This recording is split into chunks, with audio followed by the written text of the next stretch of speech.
اعوذ باللہ من الشیطان الرجیم بسم اللہ الرحمن الرحیم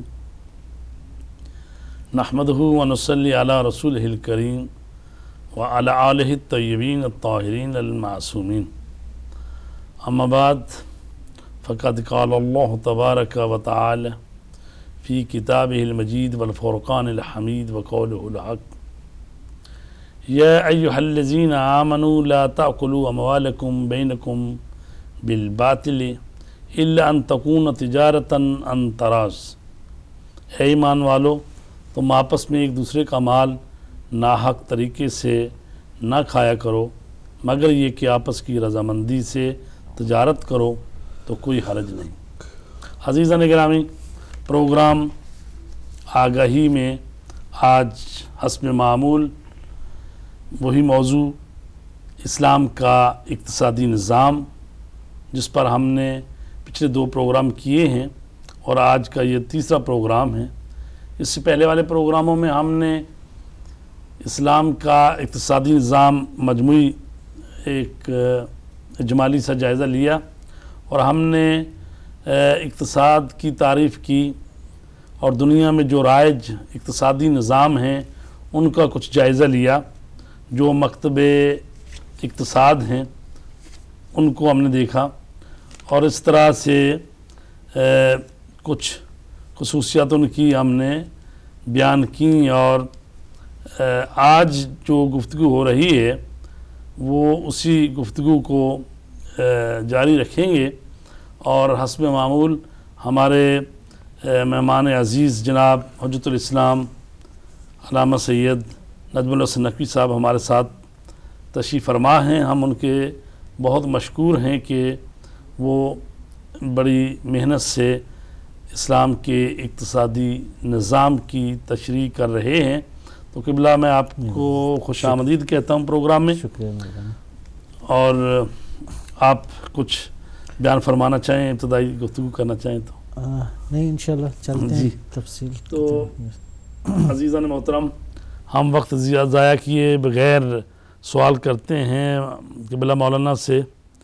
تو سب سے پہلا سوال جو ہے وہ یہ ہے کہ اموال کے بارے میں دین کا نقطہ نظر کیا ہے؟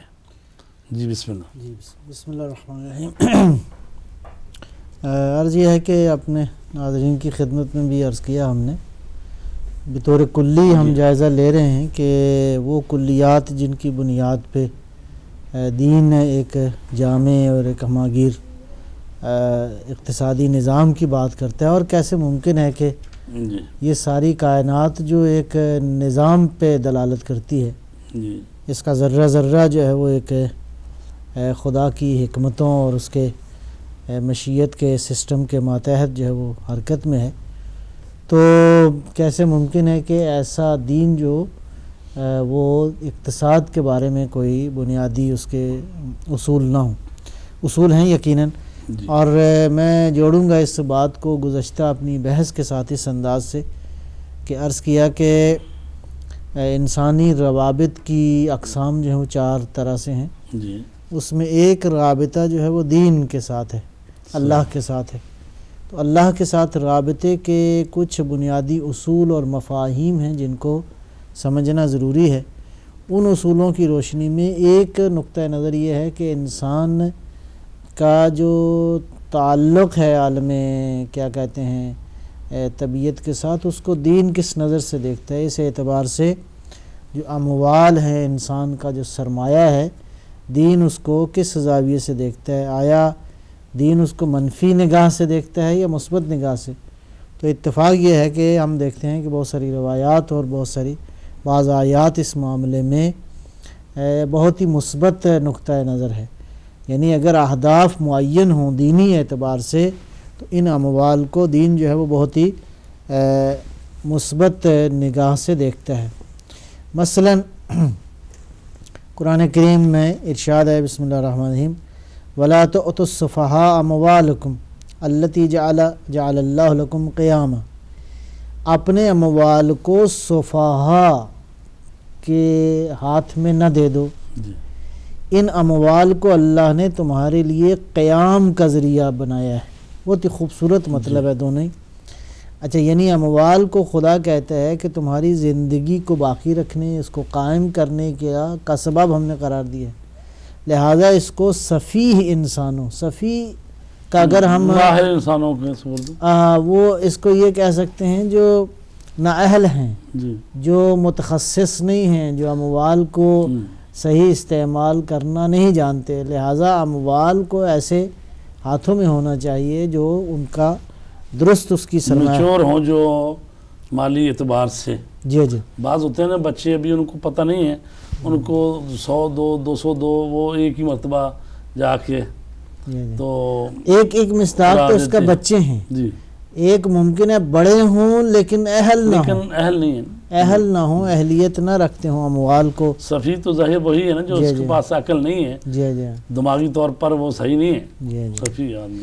تو لہٰذا یہ ایک آیہ مجید ہے. پھر ارشاد فرمایا بسم اللہ الرحمن امددناکم باموال و بنین، ہم نے اموال اور اولاد سے تمہاری جو ہے وہ مدد کی ہے، تم تک مدد پہنچائی ہے. جی گویا بالفاظ دیگر یعنی ان دونوں آیتوں میں ہم غور کریں تو پروردگار نے اموال کو واقعاً انسان کے لیے ایک مثبت زاویے سے جو ہے وہ اس کی توجہ دلائی ہے. یعنی اسلام نے یہ نہیں کہا کہ بھی مال نہ رکھیں، چھوڑ دو، یعنی یا چھوڑ دو، ترک دنیا کر دو. ترک دنیا کر دو. چونکہ اگر ایسا ہو تو پھر تو بار بار جہاں قرآن مجید میں فرمایا گیا ہے اقیم الصلاۃ و ساتھ ساتھ جی آت الزکوٰۃ کی بات آئی ہے، صحیح بات. تو ظاہر مال ہوگا کسی کے پاس تو وہ زکوٰۃ دے گا اور مالی جو ہے وہ عبادت کرے گا. جی اچھا جی، اسی طرح بڑی خوبصورت ایک دو روایات ہیں. امام باقر علیہ الصلوۃ والسلام سے روایت ہے، روایت امام صادق علیہ السلام نے کی ہے اپنے بابا سے. فرمایا ہیا یعنی دنانیر و دراہم خواتیم اللہ فی ارغہ جعلها اللہ مصحۃ لخلقہ و بہا تستقیم شؤونہم و مطالبہم. یہ جو درہم و دینار ہیں یہ اللہ کی زمین پر اللہ کے سکے ہیں، اللہ کی مہریں ہیں. جی یعنی یعنی اس مال و اموال کو یعنی اس کو منفی نظر سے نہ دیکھو، یہ اللہ کے سکے ہیں. یا تو ان کو اللہ نے کس لیے بنایا ہے؟ مصحۃ لخلقہ، تاکہ مخلوقات کے امور جو ہیں وہ سدھر جائیں، وہ مطلب ان میں بہتری آئے. وتستقیم و بہا تستقیم شؤونہم و مطالبہم، اور زندگی کے امور جو ہیں وہ ان کے ذریعے جو ہے وہ انسان ہے. اس دینار اور درہم سے سونا چاندی مراد لے سکتے ہیں کلی طور پہ درہم اور دینار سونا چاندی کے ہی ہوتے تھے. البتہ اس کو بریکٹس میں لکھا ہے وَهِيَا خَوَاتِيمُ اللَّهِ، چونکہ وہ اس کا اتصال ہے پیچھے روایت کا، تو روایت کا ایک ہی حصہ یہاں پہ بیان ہوا کہ درہم و دینار جو ہیں وہ اللہ کے سکے ہیں، اس کی مہریں ہیں. اور یہ مہریں یہ روایت کہتے ہیں مالی شیخ توسی صفحہ 2 اور 100 جلد 2 صفحہ 133 پر یہ روایت جو ہے وہ موجود ہے. اچھا جی، اسی طرح ایک دو روایات اور میں اور آپ کی خدمت میں عرض کرتا ہوں. امام صادق علیہ السلام ہی سے روایت ہے احتفظ بمالک فإنہ قوام دینک. بڑی خوبصورت بات ہے کہ اپنے مال کی حفاظت کرو اس لیے کہ تمہارے دین کی پائیداری اس سے ہے. یعنی دین کی پائیداری جو ہے ان اموال سے. اور وہ روایات جو کہتی ہیں واقعاً قابل غور ہے کہ کاد الفقر ان یکون کفرن، کہ فقیر انسان جو ہے وہ کفر کے بہت نزدیک ہوتا ہے.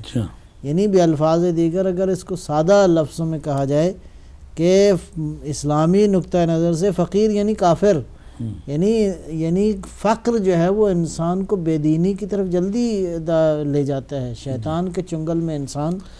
اور یہ دیکھیں نا آپ کے جیسے آج کل کے زمانے میں ہمارے ملک پاکستان میں کتنے لوگ ہیں جو خودکشیاں کر رہے ہیں چونکہ فقیر ہیں اور فقر ہیں، تو یعنی جو خودکشی کرنا حرام موت مر رہے ہیں. تو وہ جب کفر کی حد تک بندہ پہنچ جاتا ہے نا، وہ کہتا ہے کوئی خدا نہیں، کچھ نہیں، ہمارے تو مقدر میں ایسا یہ ہے، اور کر کرا کے تو وہ جناب اپنی جان دینے پر تیار ہو جاتے ہیں. تو یہ سچ فرمایا. یا یہ جو ترک دنیا کا اصول ہے، یا یہ جو لوگ بالکل نکل جاتے ہیں، اس کی وجہ یہ ہے کہ اموال کے بارے میں تو یہ روایات، اور یہ ایک آیت اور میں آپ کی خدمت میں پیش کرتا ہوں. بسم اللہ الرحمن هو انشأکم من الارض واستعمرکم فیہا، اللہ نے تمہیں زمین سے پیدا کیا ہے اور اسی میں تمہیں آباد کیا ہے. اب یہ کیا کہتے ہیں، سورہ ہود کی آیت نمبر 61 ہے. تو اب یہ آیات اور یہ روایات یہ بتاتی ہیں، بہرحال بطور کلی اس پہ مزید بھی ہو سکتی ہے بحث، اتنا ہی کافی ہے کہ اموال کو، مال دنیا کو، ثروت کو خود دین جو ہے وہ بری نگاہ سے نہیں دیکھتا. دین کہتا ہے، میں اگر اس کو سادہ مختصر کروں، وہ یہ ہے کہ دنیا اور مال دنیا برا نہیں ہے، در حقیقت حب دنیا بری ہے.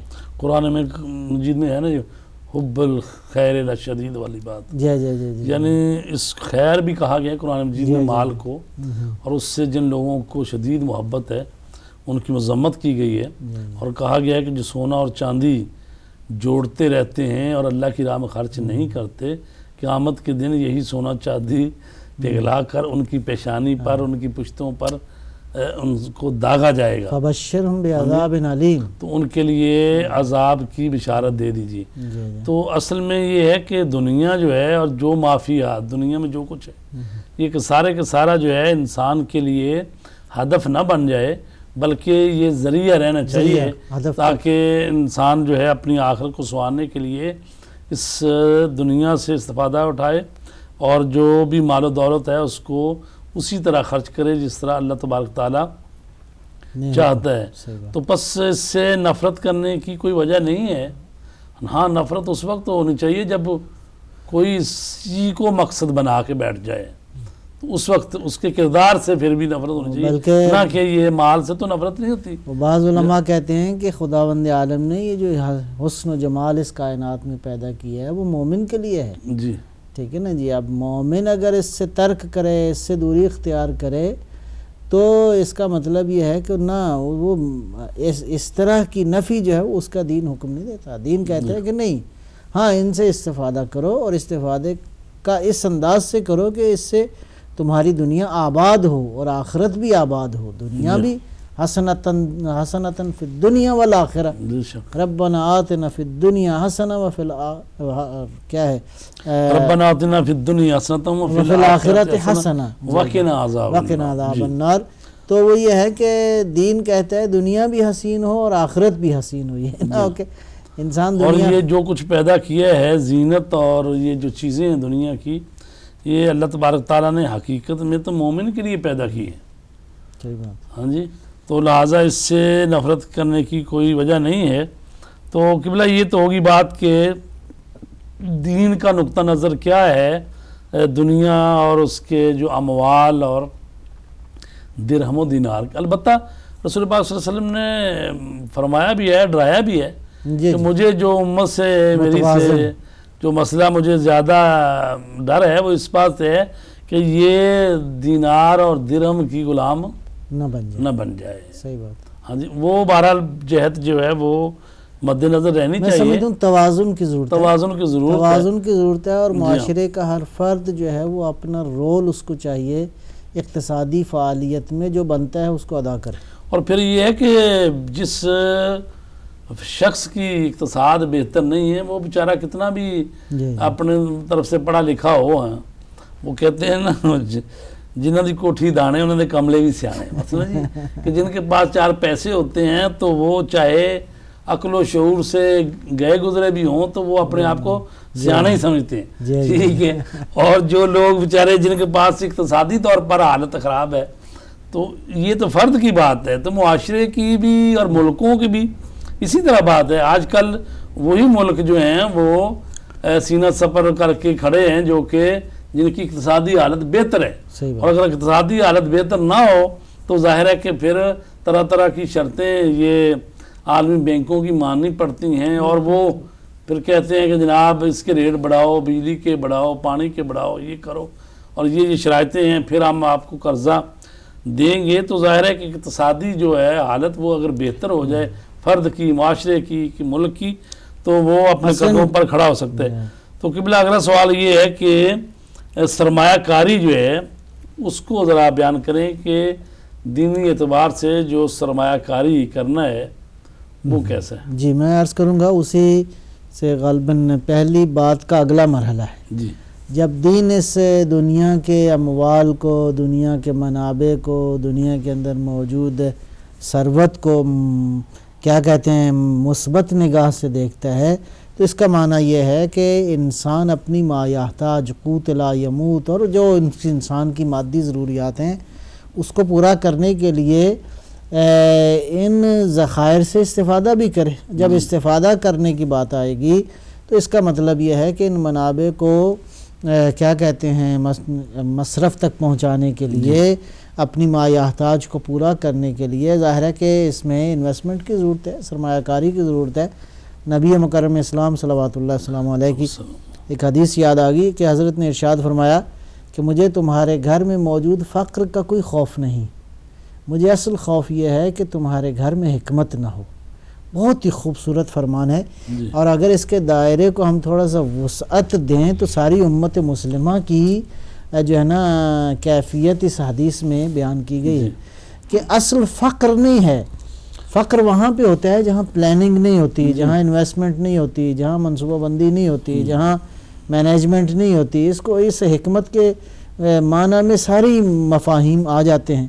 تو اصل یہ ہے کہ سرمایہ موجود ہو اور انسان کو چاہیے کہ اس سے وہ ثروت کسی شکل میں بھی ہو، ایسٹ کی شکل میں ہو یا کسی دوسری شکل میں ہو، ان ایسٹس کو میرا مطلب ہے ان اموال کو راکد نہ رہنے دیا جائے، ان کو واقعاً اس کو مصرف میں اور اس کی چرخی کو چلانا چاہیے.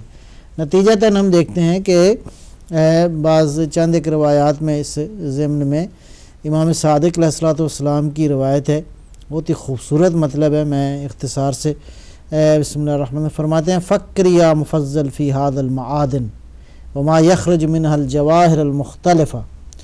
اے مفضل ان معادن میں جو اللہ نے خلق کیے ہیں ان میں غور کرو اور ان سے جو جواہر مختلف جواہر نکلتے ہیں، جو مختلف کیا کہتے ہیں چیزیں نکلتی ہیں، مثلا الجس والکلس والجبس والزرانیخ والمرتک والقونیہ والزبیق والنحاس والرصاص والفضة والذهب والیاقوت وضروب الحجارہ والقار والمومیہ والکبریت والنفط.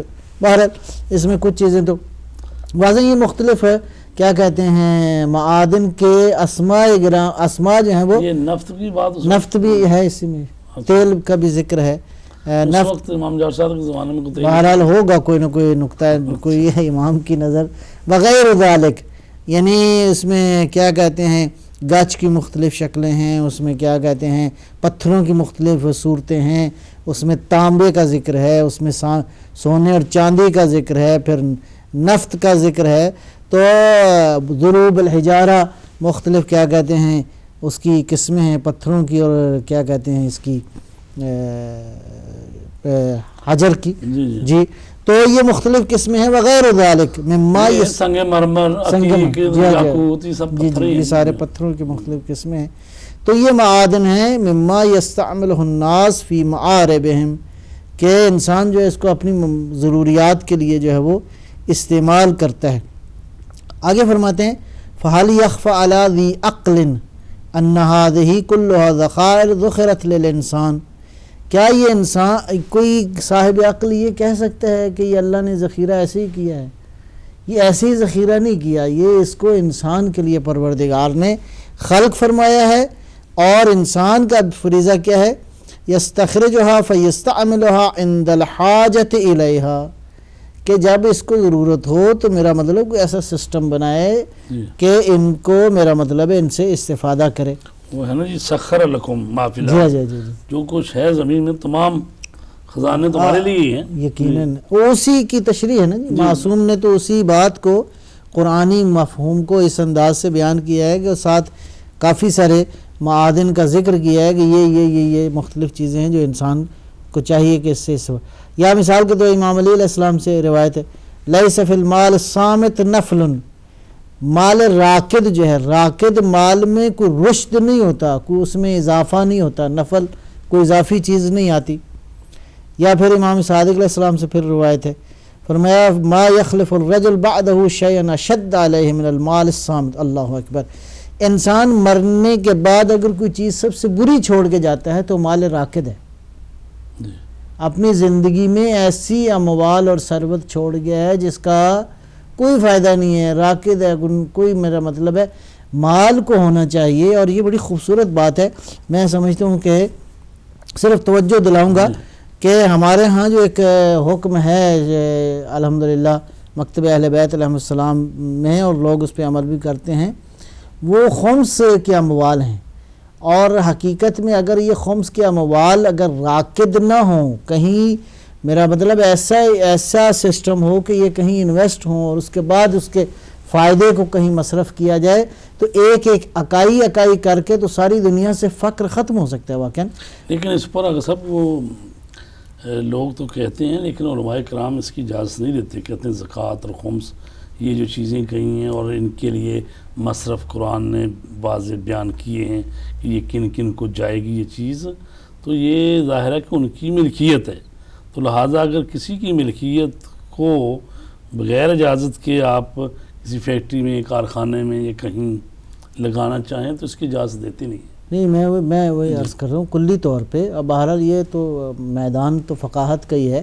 میں یہ عرض کر رہا ہوں کہ جب دو سہم آتے ہیں، ایک تو چلو ڈائریکٹ لوگوں کی ضروریات کو پورا چل جاتا ہے، لیکن اصولی طور پہ اگر یہ مال یہ ہو کہ ادھر مال آئے اور ادھر انسان مصرف کر لے، ادھر آئے اور مصرف کرتا جائے، اگر کوئی اس طرح کی حکمت ہو کہ ان اموال کو، جیسا کہ وہ کیا کہتے ہیں، مصالح مسلمین کے لیے جہاں کہیں بھی اس کو مصرف ہو، تو یہ معنی ہے کہ اگر واقعاً اتنی بڑی رقم جو ہے، جیسے آج بینکاری کے نظام کرتے ہیں، وہ ایک طرح کا اکاؤنٹ نہیں ہوتا، یعنی ایک اکاؤنٹ کرنٹ اکاؤنٹ ہے، ایک سیونگ اکاؤنٹ ہے. لہٰذا اگر واقعاً تو کلی طور پہ جو بات عرض کرنا چاہ رہا ہوں وہ یہ ہے کہ مال راکد نہ ہو. ایک طرف تو کہیں نہ کہیں اس کو ہونا چاہیے کسی پیسہ جو ہے وہ خرچ کرتے رہیں.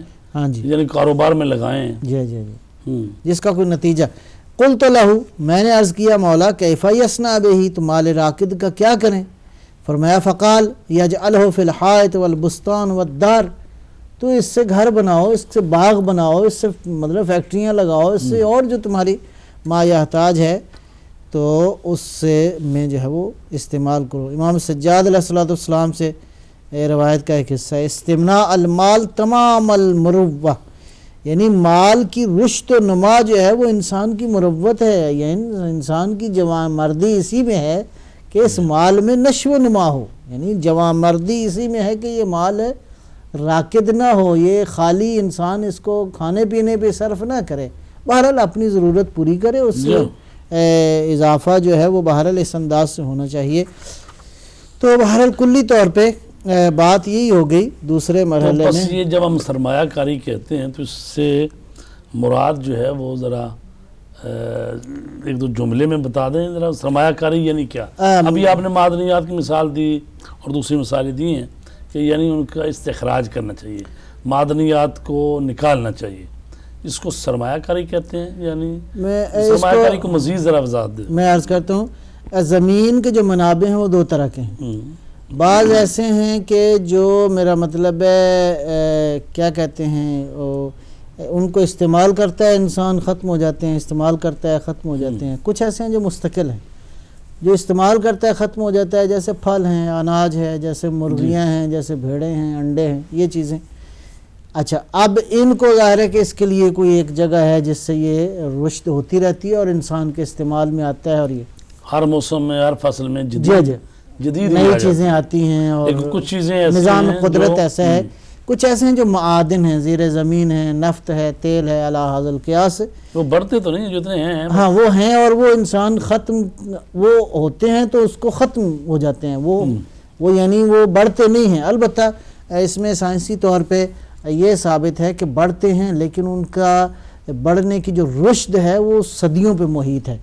مثلا کئی سو سال میں ایک پہاڑ جو ہے ممکن ہے کہ تھوڑا سا اس کی رشد و نمو ہو جائے اور وہ بڑا ہو جائے. اسی طرح زیر زمین جو معادن ہیں وہ ممکن ہے، لیکن یعنی جو کیا کہتے ہیں براہ راست انسان کا جن چیزوں سے تعلق ہے اور وہ ختم ہونے کو آتی جاتی ہیں وہ یہی ہیں. تو ان کے استخراج کے لیے بھی یہ دو چیزیں ہو گئی.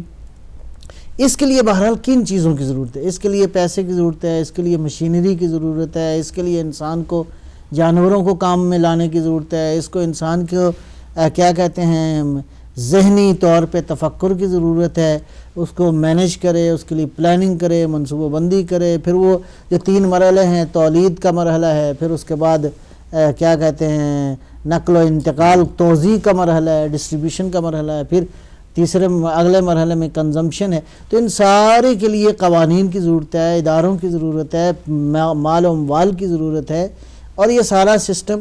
تو سرمایہ کاری سے مراد یہ ساری چیزیں ہیں. سرمایہ کاری جب آپ کریں گے تو بے ایمانہ آپ کچھ تولید کرنا چاہتے ہیں.